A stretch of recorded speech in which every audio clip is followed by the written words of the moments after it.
Hello students, welcome to this class. In today's lesson I will be talking to you about who and that clauses. Okay, how to make the verb agree with its subject when it is introduced by one of, and you have a who or that clause as a subject, or when it is introduced by the only one of.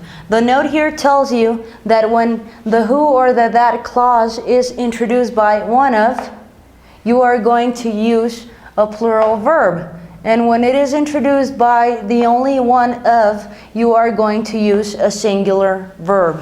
Okay, I have some examples here written on the board so that you can practice a little bit with me, and if you want you can take note of this rule. Alright, well let's get started.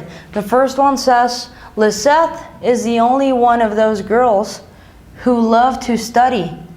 Okay, Lisette is, okay, this is the subject, this is the verb, okay, but now we have a who clause over here, and it is introduced by one of. The rule up here tells us that you have to use a plural verb when it is introduced by one of. Okay, so let me go over it again. Lisette is one of those girls who love to study. So we use love, the plural form of the verb. We cannot say Lisette is one of those girls who loves to study, because this verb here is not focusing on Lisette. The verb is focusing on who. And since who is introduced by one of, we are supposed to use the plural form of the verb. Alright? So every time you see a who clause, note if it is introduced by one of or the only one of. Alright, the next one says, Jacob is the only one in the class that gets straight A's. We have our subject, Jacob, a singular verb for Jacob, and the only one in the class that. We have a that clause preceded by the only one. Okay, maybe it doesn't say the only one of, but it says the only one in the class. So we have to use a singular verb because we are using the only one. Okay, so therefore we use gets and not get. Even if we are talking about the whole class, we are going to focus our attention on that, and that it is preceded by the only one. So the rule is to use a singular verb, gets. Okay? The next one, Monica is one of the employees. Alright, we have our subject, we have the verb of the subject, and one of. The employees who, we have a who clause preceded by one of. So, according to the rule, we have to use a plural verb. The employees who deserve a raise. Even if we are talking about Monica, we are not going to focus on Monica. This verb here is going to focus on who, and who focuses on one of. So we know that we must use a plural verb. And the third one and the last one says, David is the only one in the race that was left behind.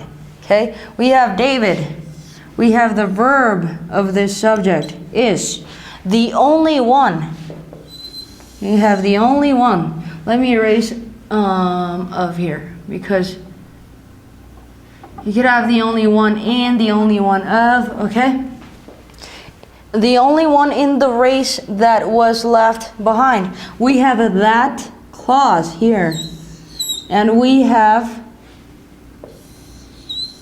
a singular verb in past. We are not using were because we must use a singular verb because was is focusing on that, and that focuses on the only one. And the rule is to use a singular verb. Okay?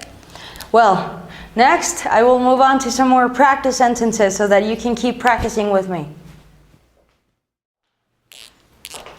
Now you are going to help me fill in the blanks in each one of these two sentences with the correct form of the verbs in the parentheses.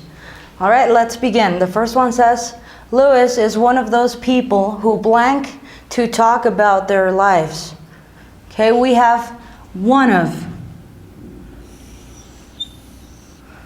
those people.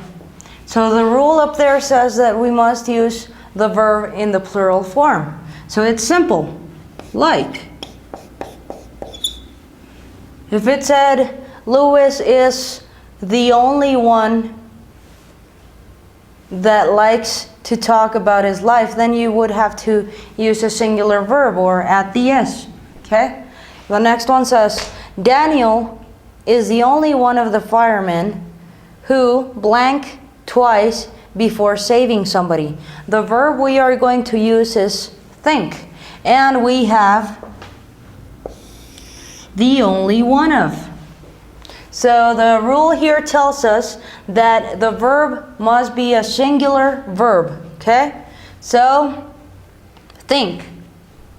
We are simply going to add an s. Thinks. Daniel is the only one of the firemen who thinks twice before saving somebody.